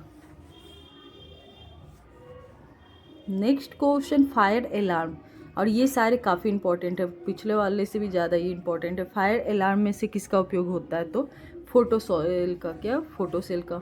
अधिक ऊंचाइयों पर द्रव का क्वथनांक क्या होता है? ऊंचाई की बात किया जा रहा है तो घटेगा। नेक्स्ट है, आइंस्टीन के नोबेल प्राइज किस कार्य पर निर्भर होता है? तो कार्य पर मिलता है। आइंस्टीन के नोबेल प्राइज किस कार्य पर मिला था? तो प्रकाश विद्युत प्रभाव के कारण मिला था। E = mc²। निम्नलिखित में से किसका आविष्कार बिल हेलम रोएंटगन द्वारा किया जाता है? तो एक्सरे मशीन का, जो कि 1895 ईस्वी में बिल हेलम रोएंटगन द्वारा किया गया था। हिग्स बोसन, हिग्स बोसन का सामान्य नाम क्या है? तो आपको पता होना चाहिए कि ईश्वरीय कण। हिग्स बोसन एक मूल कण है जिसकी प्रथम परिकल्पना 1964 ईस्वी में दी गई थी। इसका प्रायोगिक सत्यापन 14 मार्च 2013 को किया गया था। गॉड पार्टिकल, ये क्वेश्चन भी काफ़ी इंपॉर्टेंट है, तो आपको पता होना चाहिए गॉड पार्टिकल है हिग्स बोसन है, जो कि हिग्स बोसन एक मूल कण है जिसकी प्रथम परिकल्पना 1964 में दी गई थी। सामान्यतः प्रयोग में लाई जाने वाली प्रतिदीप्त ट्यूबलाइट पर निम्नलिखित में से कौन सा अंकित होता है? तो 6500 केल्विन। सामान्य ट्यूबलाइट में कौन सी गैस भरी जाती है? ट्यूबलाइट की बात किया जा रहा है तो आर्गन के साथ मरकरी वेपर, आर्गन के साथ मरकरी वेपर। तो नेक्स्ट क्वेश्चन, मिट्टी के घड़े में निम्न में से किस क्रिया के कारण जल ठंडा होता है? तो किस क्रिया के कारण जल ठंडा होता है? तो आपको पता होना चाहिए बाष्पीकरण। नेक्स्ट क्वेश्चन, लेजर एक युक्ति है जिसके द्वारा उत्पन्न किया जा सकता है प्रकीर्णन और विकिरण। प्रकीर्णन विकिरण। स्वचालित कलाई घड़ी में ऊर्जा होती है। स्वचालित कलाई ऊर्जा में द्रव क्रिस्टल में होती है। सॉरी, हमारे हाथों से विभिन्न संचलन से होती है। हाँ, ये सोच रही थी। स्वचालित कलाई घड़ियों में चलने के लिए ऊर्जा हेतु बैटरी की आवश्यकता नहीं होती, वो हमारे हाथों की कलाइयों से चलती है, मतलब कि नस से। नेक्स्ट है, दूरदर्शन के संकेत एक निश्चित दूरी के बाद नहीं मिल सकते क्योंकि पृथ्वी की सतह वक्राकार होती है। नेक्स्ट क्वेश्चन, इंपॉर्टेंट क्वेश्चन, ऊंचाई की जगहों पर पानी 100 डिग्री सेंटीग्रेड के नीचे के तापमान पर क्यों उबलता है? तो क्योंकि तापमान वायुमंडलीय दबाव कम हो जाता है तो उबलने के से बिंदु का नीचे आ जाते हैं। क्योंकि वायुमंडलीय दबाव कम हो जाता है अतः उबलने का बिंदु नीचे आ जाता है तो कम होता है। यदि एक जहाज नदी से समुद्र में प्रवेश करता है तो क्या होगा? तो मैंने पहले ही बताया था, नदी से समुद्र में प्रवेश करेगा, जैसे ये नदी है, ये समुद्र है, तो कोई जहाज क्या होगा? तो थोड़ा सा ऊपर उठ जाएगा। निम्नलिखित में से कौन सा प्रोटीन को विकृत नहीं करता है? तो आपको पता होना चाहिए अवरक्त किरण प्रोटीन को विकृत नहीं करता। निम्नलिखित में से भारत में ऊर्जा उत्पादन सर्वाधिक अंश है, तो क्या चीज़ का है? तो उसमें ये का है। नेक्स्ट है, निम्नलिखित युग्मन में से कौन सा साधारण टॉर्च सेल के टर्मिनल को बनाता है? तो जिंक और कार्बन। Zinc carbon. एक टॉर्च सेल में टर्मिनल बनाने के लिए जिंक तथा कार्बन का प्रयोग किया जाता है। ऐसा उपकरण जो रासायनिक ऊर्जा को विद्युत ऊर्जा में परिवर्तित करता है। तो रासायनिक ऊर्जा को विद्युत ऊर्जा में, तो जैसा कि पिछले बार भी क्वेश्चन मैंने बताया था, बैटरी हो जाएगा इसका राइट आंसर। माइक्रोवेव ओवन में जिस माइक्रोवेव ट्यूब का उपयोग होता है वो क्या है? Magnetron tube. नेक्स्ट है, आप आंधी तूफान में कार में यात्रा कर रहे हैं, त्वरित से स्वयं की रक्षा के लिए आप चुनेंगे, क्या चुनेंगे? तो कार में रहना, ना कि कार से उतरना। नेक्स्ट क्वेश्चन है, एक्स किरण जो पदार्थ से अधिक दूरी तक प्रवेश कर सकती है कहलाती है, तो क्या कहलाती है? कठोर एक्स किरण। एक्स किरण जो पदार्थ से अधिक गहराई में प्रवेश कर जाती है कठोर एक्स किरण कहलाती है। त्वरित वृक्ष में आग भी लग सकती है क्योंकि अत्यधिक मात्रा में होती है, विद्युत ऊर्जा होती है। नेक्स्ट है, निम्नलिखित में से किस वैज्ञानिक ने गुरुत्वाकर्षण सार्वभौमिक नियम दिया था? तो आपको पता होना चाहिए, काफ़ी इंपॉर्टेंट है। गुरुत्वाकर्षण की बात हो रहा है तो न्यूटन। भौतिक में चतुर्थ आयाम का परिचय दिया था, चतुर्थ आयाम का परिचय दिया था आइंस्टीन ने। नेक्स्ट है फोटोवोल्टिक सेल, और ये नेक्स्ट और लास्ट आज की वीडियो का क्वेश्चन है जो कि फोटोवोल्टिक सेल से संबंधित है। तो किससे संबंधित है? तो सौर ऊर्जा से। तो सौर ऊर्जा से। तो आज की क्लास में आप लोगों ने जाना संपूर्ण फिजिक्स मतलब संपूर्ण भौतिकी के बारे में, जो आपके ऑलरेडी क्वेश्चन नंबर 1 से लेके लास्ट तक आप लोगों ने जाना कि ये सारे क्वेश्चन प्रीवियस ईयर क्वेश्चन तो है ही है, और प्रीवियस ईयर क्वेश्चन से आपको आइडिया लग जाता है कि किस टाइप के आने वाले एग्जाम में क्वेश्चन पूछा जाएगा। तो जैसा हमने अभी तक शुरुआत करा था, यहाँ पे आप लोग देख सकते हो कि भौतिक विज्ञान चला था, जिसमें आप लोगों ने अभी तक क्या क्या देखा? भौतिक राशियाँ, मात्रक इकाई एवं विभिन्न मापक यंत्र देखा, यांत्रिक एवं गुरुत्व के अधीन गति, ये सारे चैप्टर है जो अभी मैंने सबसे इम्पॉर्टेंट क्वेश्चन करवाया है। वहीं स्थूल पदार्थों के गुण, ध्वनि एवं तरंग गति, उष्मा एवं उष्मागतिकी, प्रकाश, विद्युत एवं विद्युत चुंबकीय, चुंबक, नाभिकीय भौतिक और विविध क्वेश्चन। तो इतना अभी आप लोगों ने फिजिक्स का सारा चीज़ कर रखा है। नेक्स्ट क्लास में आप लोग रसायन मतलब कि रसायन विज्ञान मतलब केमिस्ट्री का क्लास करोगे, जिसमें आप लोग को रासायनिक एवं भौतिक परिवर्तन से लेकर विविध मिसलेनियस तक करवाऊंगी। तो जरूर उस वीडियो को भी आप लोग देखना। और यदि वीडियो अच्छा लगा हो, अभी तक आप लोगों ने चैनल को सब्सक्राइब नहीं करा है तो जल्दी से जाकर चैनल को सब्सक्राइब करो। वीडियो अच्छा लगे तो इसे लाइक करना, शेयर करना। और इसके साथ साथ मैं अब अलग अलग टॉपिक पे वीडियो थोड़ा लंबा होगा, लेकिन एक ही क्लास में आपका सारा फिजिक्स कंप्लीट हो जाएगा, सारा केमिस्ट्री, हिस्ट्री, बायोलॉजी सब चीज़ कंप्लीट होगा। इसलिए अब लगातार थोड़ा लंबा वीडियो होगा, लेकिन एक ही वीडियो के थ्रू आप लोग मास्टर वीडियो ये कहलाएगा और आपके दिमाग तक ये बना हुआ रहेगा। तो जिसे 1 से 2 बार आप लोग हेडफोन में भी लगा कर यदि किचन में काम कर रहे हो तो उस टाइम भी सुन सकते हो, या फिर आप कहीं टहल रहे हो, मॉर्निंग वॉकिंग पे भी जा रहे हो तो सुन सकते हो। इससे आपका धीरे धीरे फिजिक्स का क्वेश्चन, केमिस्ट्री का क्वेश्चन, बायोलॉजी का क्वेश्चन तो कवर होगा ही होगा, और बाकी सारी चीज़ भी कवर होंगे। तो ये आप लोग के लिए खासकर ऑडियो वाला बनाया जा रहा है, तो ज़रूर ये आपको अच्छा लगा होगा। तो ये वीडियो कैसा लगा ये कमेंट बॉक्स में ज़रूर बताना। तो थैंक यू दोस्तों हमारे साथ लास्ट तक बने रहने के लिए।